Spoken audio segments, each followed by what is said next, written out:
I'm Chris Hansen, right now on Crime Watch Daily from here in New York.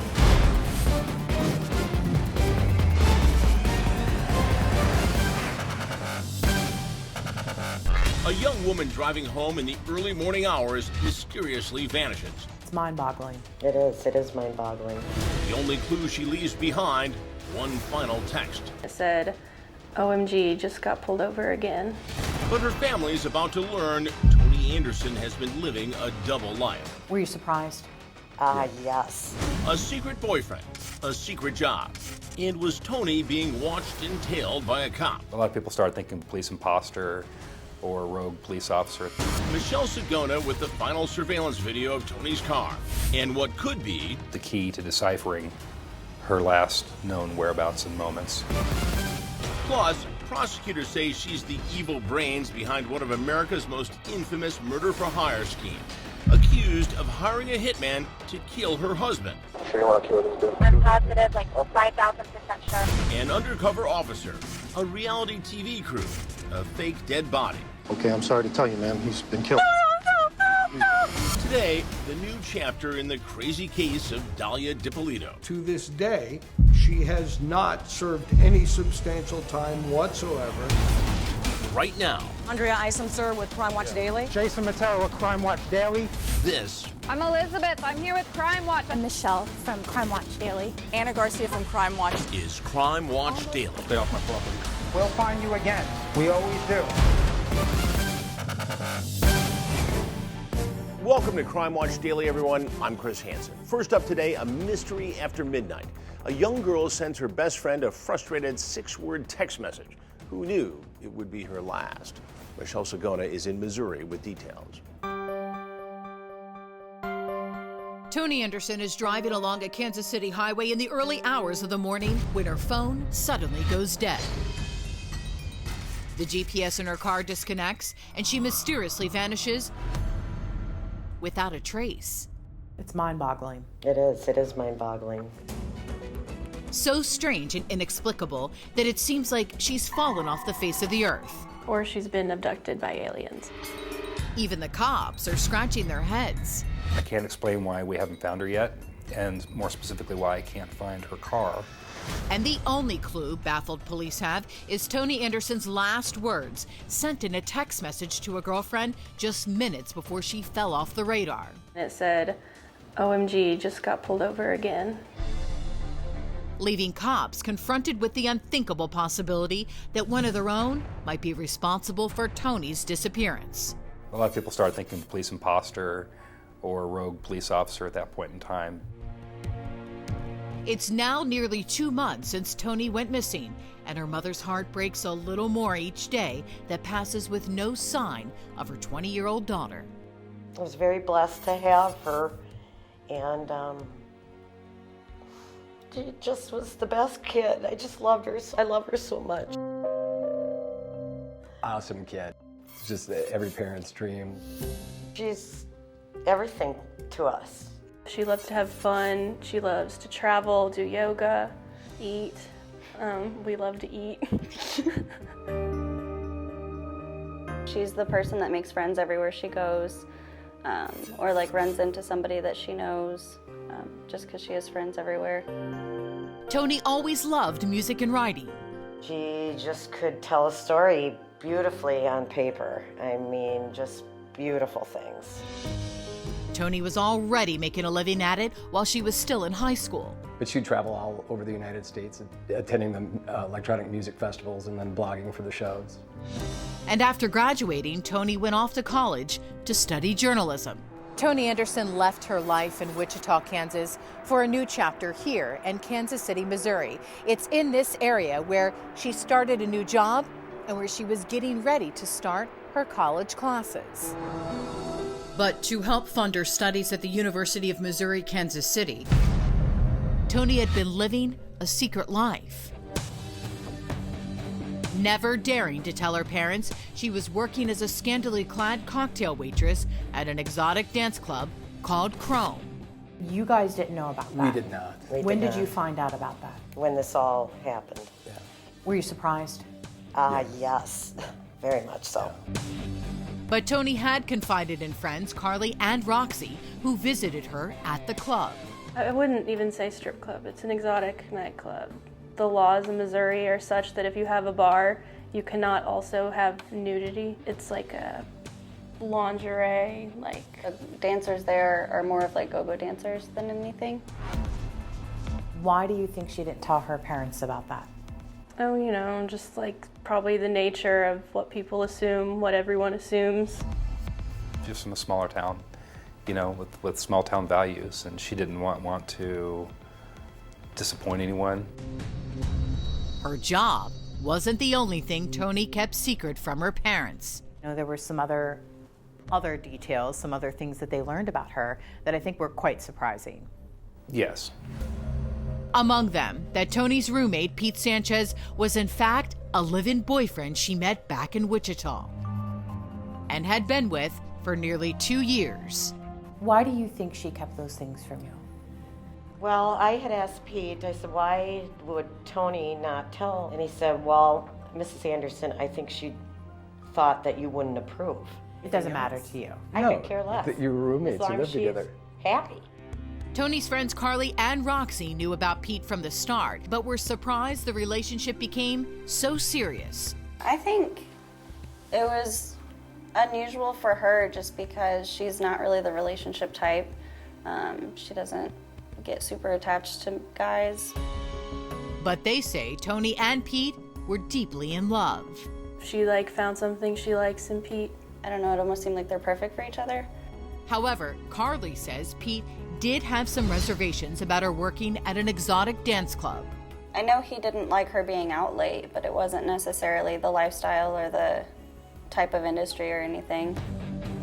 He worried about her, but just as a boyfriend, just as someone who cares about her, not as someone who like didn't respect her for what she did or anything like that. Then, one night, Toni goes to work, but doesn't come home. I just hope that she's okay. And police would learn Toni was on her way to meet another man while she disappeared. Were you able to identify that friend? We were. Next, surveillance footage, a text message, and an encounter with a cop helped detectives reconstruct Toni's last hour before she mysteriously vanished. That GPS tracking device was turned completely off. Yes, ma'am. And that's it. Then the phone goes out. Correct. We're back with more on the troubling disappearance of 20-year-old Toni Anderson. Here's Michelle Sagona. Chris, one of the last times Toni was seen, she was filling up at a gas station. It was when she left that gas pump and turned onto the main highway, and she was never seen again. 20-year-old Toni Anderson had been working the Saturday night late shift at Chrome, an exotic dance club where she filled in part-time as a scantily clad cocktail waitress. And after clocking out around 4:30 Sunday morning, police say Toni was escorted to her car by the club owner and a security guard. So they walked her out. They Yes, did, they did. and watched her drive away. As she literally disappeared into the night. I was asleep at the time she was getting off work. It's just like any other night, you know, I just thought she'd come home. But when Toni still hadn't returned to the apartment she shared with boyfriend Pete Sanchez by Monday morning, he reported her missing to police before breaking the news to Toni's parents, Brian and Liz. And I was very upset, of course, and I said, why didn't you call me immediately? And he probably Didn't want me to worry. Were you calling her phone? Nonstop. And then it would just go to voicemail. Dad, what were you doing? Same thing. When another day goes by with no word or sign of Toni, her frantic mom and dad drive to Kansas City to help look for her. You were just driving down highways. Yep, And city country streets. roads and backways and every little nook and cranny that you can imagine. Do you have posters at this point? Oh, Oh, absolutely. Toni's boyfriend, Pete, and other friends are out searching for her too. I just hope that she's okay. But there was no sign of Toni, and the only thing police know for sure is that she didn't just up and run away. Based upon her communications with her boyfriend, with her parents, and with her associates here in Kansas City, it's just totally uncharacteristic to disappear like she did. Toni was due to start college just 2 days after she vanished. and there was no indication she planned on going anywhere. She didn't take any money with her. She didn't pack any bags. She didn't do anything that would be indicative of someone who's leaving of their own volition. On the night she went missing, police say Toni had told co-workers at Chrome she was going to meet friends at another exotic dance club in downtown Kansas City called the Shady Lady. But that just didn't make sense to police. They closed at 3 o'clock in the morning. So the business was closed when she said she was going to go there. And just after leaving work, Toni was in fact traveling in the opposite direction of the Shady Lady when she was pulled over by a cop for making an illegal lane change. She said something to the effect that she needed to get gas. And after letting Toni off with a warning, the cop is seen on this surveillance video, obtained exclusively by Crime Watch Daily affiliate WDAF Kansas City, following her to a nearby gas station and waiting there as she fills up. We know that she tried to use her debit card at the pump. And it was denied. It was declined, correct. And so then she does what? She walks inside? She went inside and prepaid with cash and filled her tank up. She got into her car, and somehow the GPS tracking device inside her car became disconnected. Police don't know if it simply malfunctioned, if Toni possibly disabled it herself, or if somebody else may have done it when she went to the cashier to pay for the gas. Don't know exactly what she's doing, but I do know that when she started her car, the GPS was no longer transmitting. And as Toni leaves the gas station to get back onto the highway known as the 9 corridor, you can see the cop who'd pulled her over continue to follow her until she is out of view of the surveillance cameras. There is no visual evidence to say where she went. Then, just like her GPS, Toni's cell phone would also mysteriously go dead while she's at the wheel, leaving no way for police to trace her movements. Do you know where the last place her phone pinged? Just along that 9 highway corridor. And police would have to make another disturbing discovery. Toni's last known words, sent in a text message to friend Roxy Townsend just before her phone died. And it said, OMG, just got pulled over again. That was a complicated one. That created a lot of buzz. Leading many in Kansas City to speculate that police might be looking for one of their own in Toni's disappearance. A lot of people started thinking police imposter or rogue police officer at that point in time because in and of itself, it sounds like she's being pulled over twice. And cops investigated if Toni may have been stopped again by the same cop who pulled her over earlier. We, of course, interviewed that officer and went and looked at surveillance footage in the area to try to get an idea of where she would have went from there. But investigators concluded Toni was not stopped a second time by the same cop, saying they have other surveillance video showing him traveling in the opposite direction to Toni after they got on the highway. They say he is not a suspect or person of interest and has been cleared of any involvement in her disappearance. Police also say Toni was not stopped by any other Kansas City officer on the night she disappeared and called a press conference to quell any public suspicions of a rogue cop. We have no indications that she was pulled over by an officer with the Kansas City, Missouri Police Department.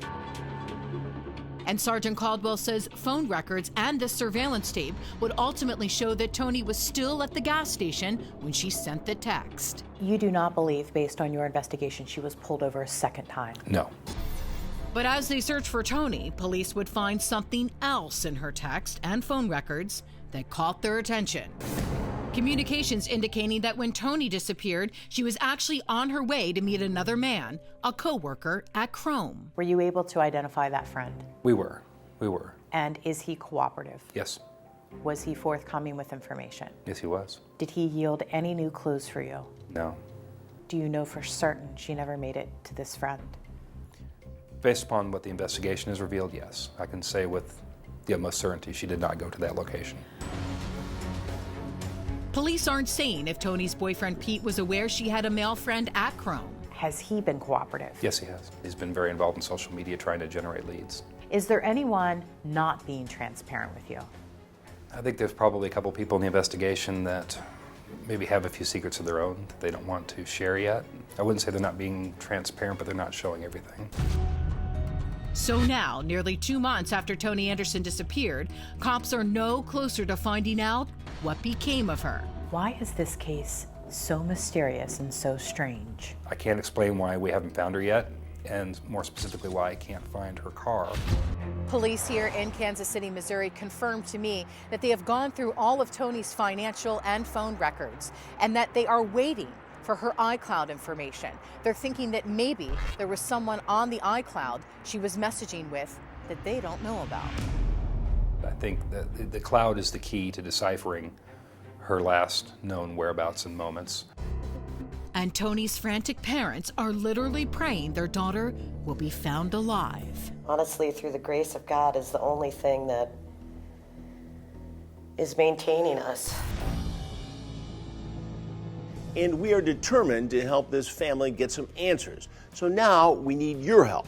Toni Anderson is described as 5 foot 4 inches tall, weighing 140 pounds with blonde hair and green eyes. Anyone with information regarding her case is urged to contact the Kansas City Police Department's tip line at 1-816-474-TIPS. Coming up, she claims to be a wannabe reality TV star, but her life story plays out more like a twisted soap opera. Sure you want to kill this dude? I'm positive, like 5,000% sure. Dalia Dippolito, caught on camera allegedly trying to hire a hitman to kill her husband. Crime Watch Daily with the latest twists and turns as she prepares for a third trial. This is South Florida, so anything can happen. That's next. We're back now with a courtroom shocker out of Florida. Our Jason Matera has the new twists and turns in the case against Dalia Dippolito. She's created enough courtroom drama to start her own reality show. In fact, Dalia Dippolito claims she thought she was auditioning for a TV show when she tried to hire a hitman to kill her husband. Sure you want to kill this dude? But cops say this was no act. The house of cards that she built is going to tumble any minute, any day now. There's no changing, no, there's no, like, determined already. I'm positive, like 5,000% sure, like. Okay. So she's got to get rid of him. The real-life drama became a YouTube sensation and captivated the country. A fake Boynton Beach crime scene. Murder for hire plot that involved her husband. And Dalia Dippolito will be back for another season this summer, facing judge and jury with another look at what police call her worst actress performance in a starring role. Is your husband Michael? Okay, I'm sorry to tell you, ma'am. He's been killed. He's been killed, man. I'm sorry. No, he's not. Listen. No. Try to calm down. No.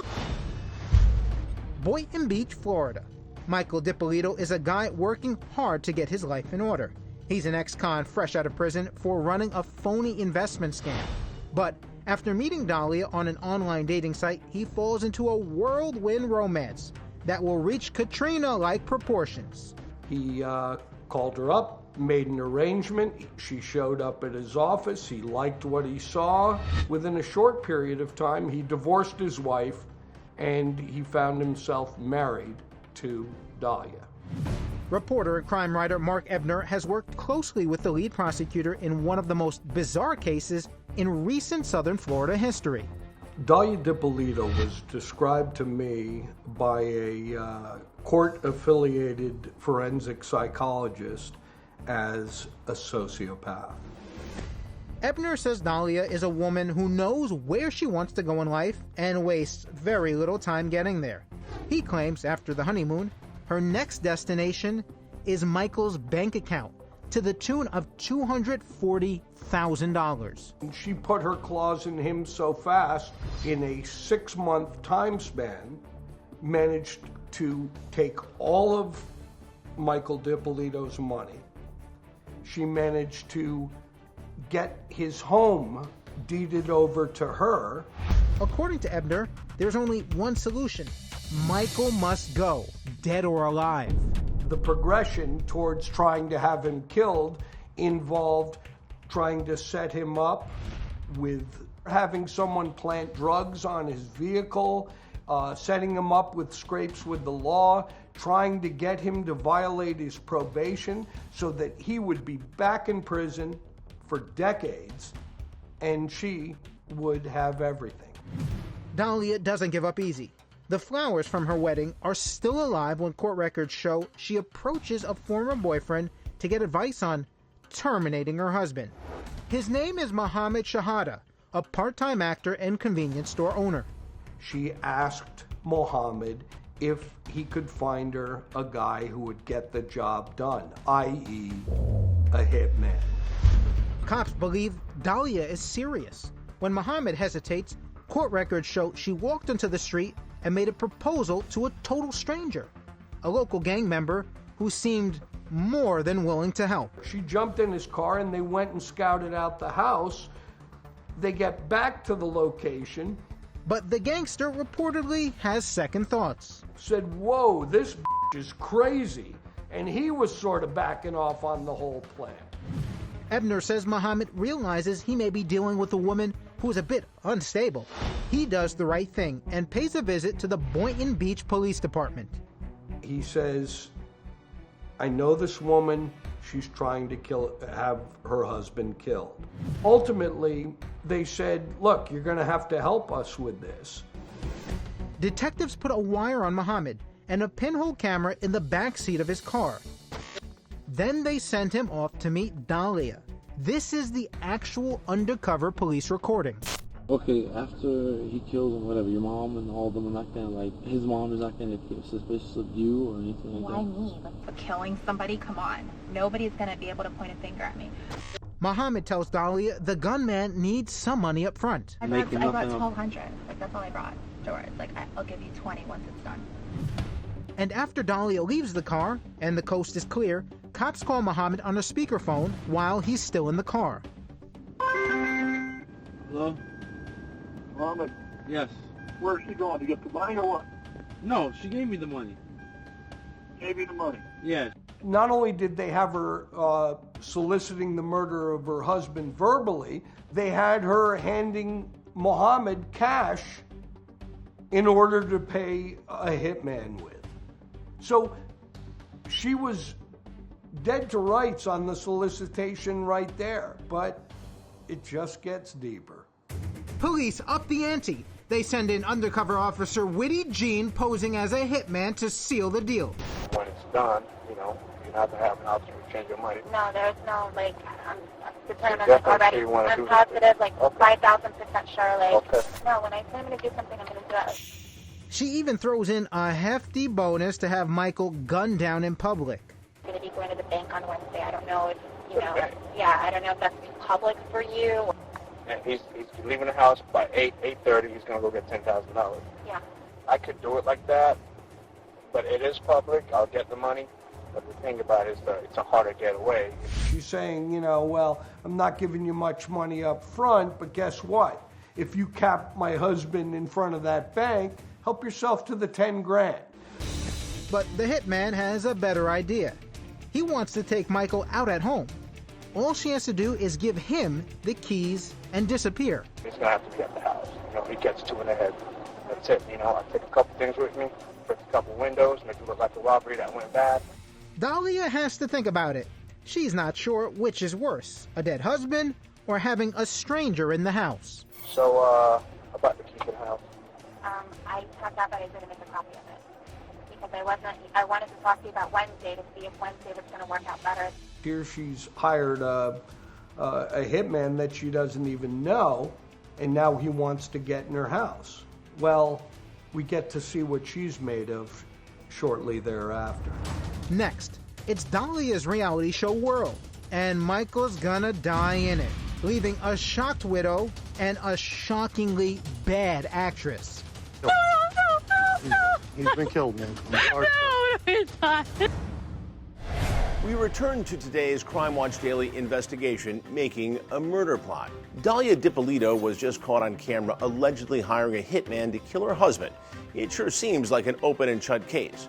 But what happened next would have people questioning whether or not the case was real or just a reality show.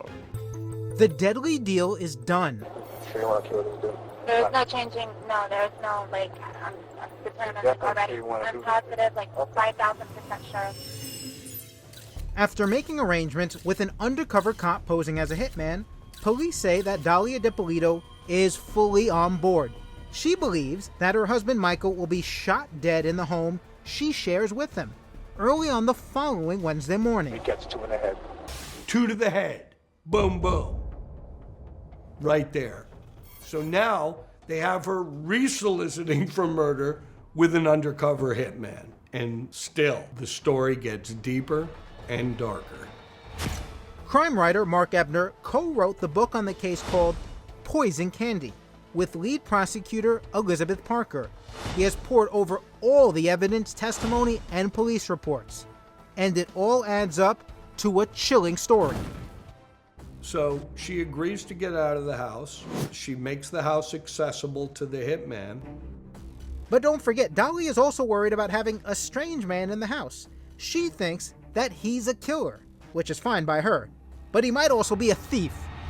Before she leaves the house, she scoops up all her jewelry, about $80,000 worth of jewelry, throws it in her bag, and she goes to the gym. Meanwhile, police lay their trap back at the house. First, they have to clue her husband Michael in about what's happening.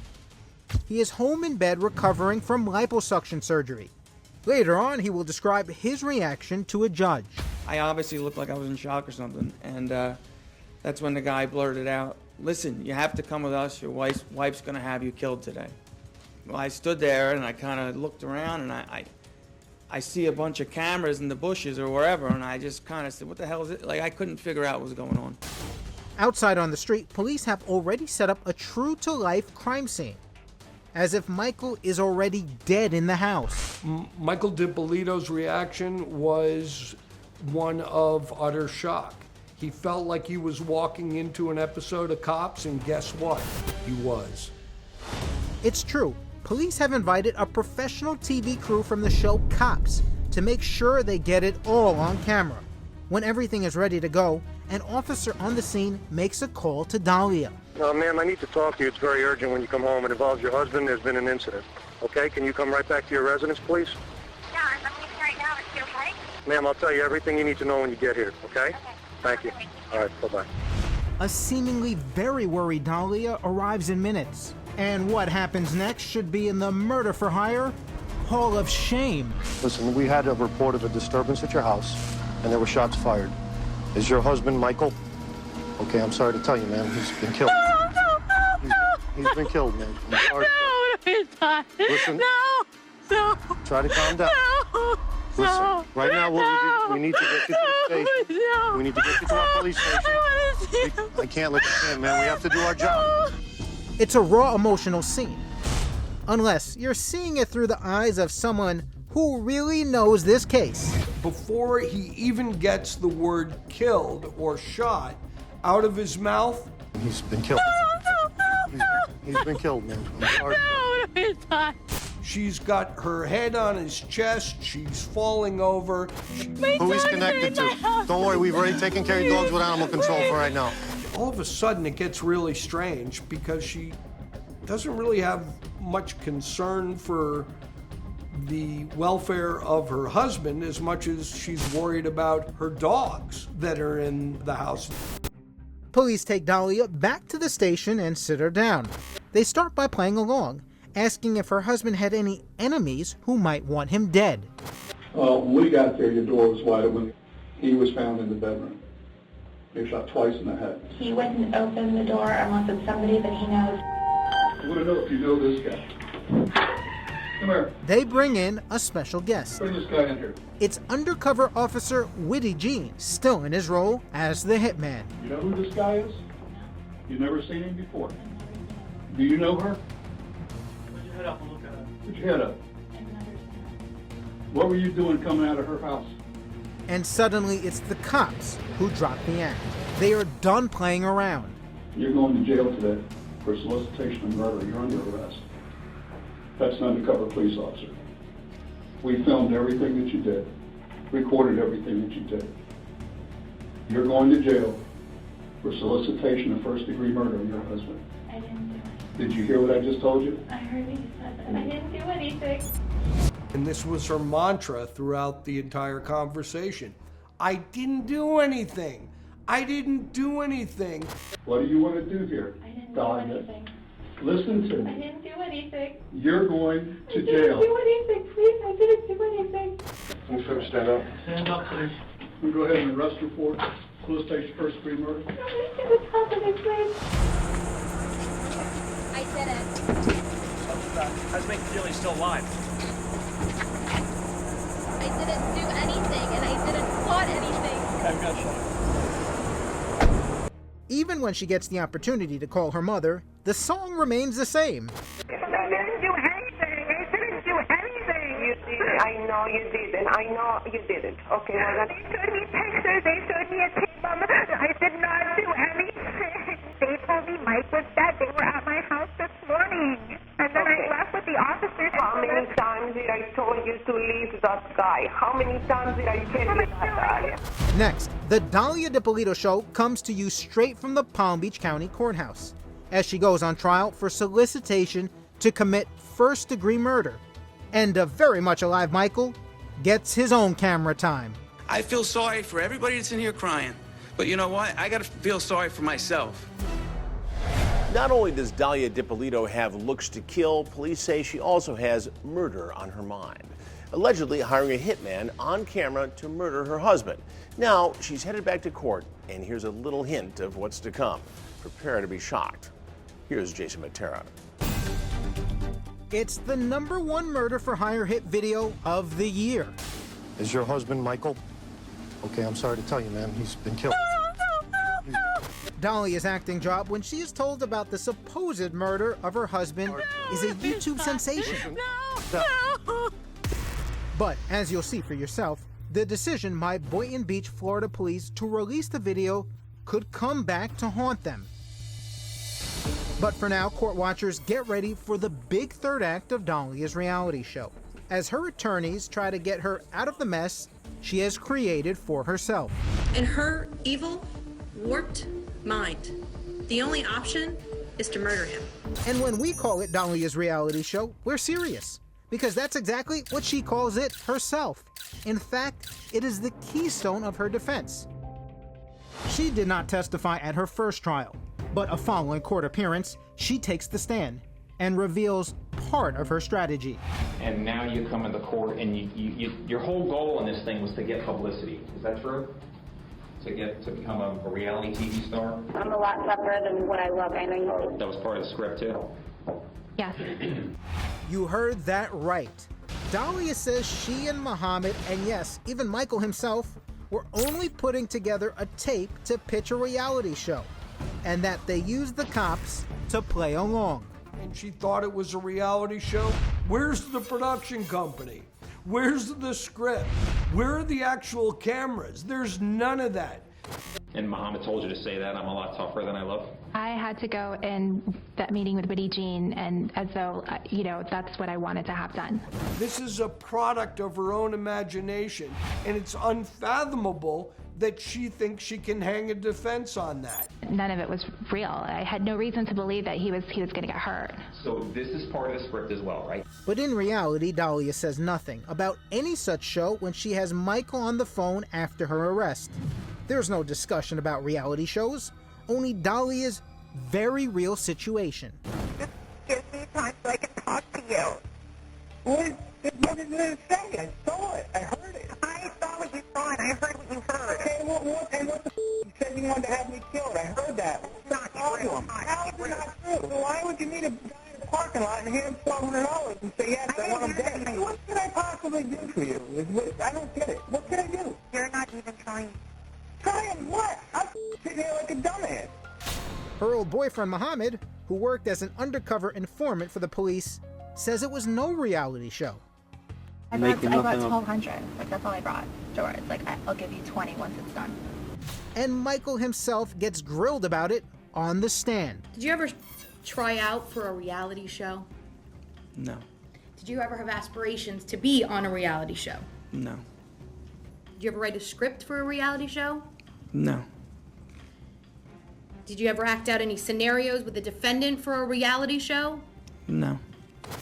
Incredibly, the defense insists that the real criminal is Michael, who set everything up to get rid of Dalia. Just like everything else in his life, Mr. Dippolito has duped somebody again. He's duped them into representing to you that he is a victim in this case. All things considered, the trial moves along real quickly and is over in 2 weeks. This was cold, calculated, premeditated. In her evil, warped mind, the only option is to murder him. The jury has no problem reaching a verdict. Dalia Dippolito was convicted of solicitation for murder and was sentenced by the judge to 20 years, almost the maximum sentence. He called her a monster. It was pure evil. You were taking advantage of a guy that was gullible, that was in love with you, and you contrived these elaborate plans. Michael Dippolito is relieved, and most of all, he's still alive. As far as the sentence, I'm 5,000% happy with it. I didn't want any of this. You know, and I feel bad for her in a way of, not like it's my wife I feel bad. I feel bad for her that she's a lost person, you know? But not so fast there, Mike. Like a lot of reality shows, this one has a twist. Dalia's attorneys come right back and file an appeal. Listen, we had a report of a disturbance at your house, and there were shots fired. Remember that video police released before the trial? And he's been killed. He's been killed, man. I'm sorry. Her attorneys say because it was such a YouTube sensation, some of the jurors may have seen that tape and formed an opinion on her guilt. They also claim the jurors were not questioned properly about the pre-trial publicity before being chosen. And in this episode of Dalia's Deadly Deal, the judge agrees. The judge, in his wisdom, granted her an appeal bond and put her under house arrest. And since then, to this day, she has not served any substantial time whatsoever. So here we are, several years later, and Dalia is in a very unique position. She's been granted a new trial. And incredibly, at the second courtroom showdown a few months ago, the prosecution is stunned once again. This time with a hung jury and a mistrial. But they're bouncing right back. Trial number 3 is scheduled for June. It's all going to go back to square one. And this trial is going to hang on the evidence, which has been bag-tagged, locked, and waiting to convict her once again. And Boynton Beach police are confident that their work will hold up in court. A statement released to Crime Watch Daily from Police Chief Jeffrey Katz reads, in part, "We stand behind the principled work our detectives did on this investigation. We trust in our state attorney to successfully prosecute this case." And so the long-running saga continues. But now Dalia figures she's earned some star treatment. She wants the conditions of her house arrest changed. She should be given some latitude. And a new cast member in this dramedy has been announced. Dalia is a new mom, with a young son now about a year old. Who's the dad? That's another mystery. The thing is, your kid's getting bigger, Judge. It's getting really difficult to sit in the house with their kid all day, not do anything. So far, she's been holding her own in court. But not today. The purpose of in-house arrest is to have somebody on in-house arrest. How will it all end? That's up to the jury. But at least one person in the know says it's only a matter of percentages. This is South Florida, so anything can happen. But I would say I'm 5,000% sure she's going to get reconvicted.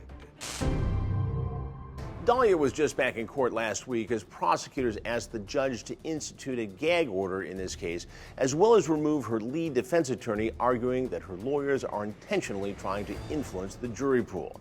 So far, the judge has not made a ruling on that. And we want to hear from you. Do you think Dalia should go to prison for her alleged crime? Sound off on our Facebook page.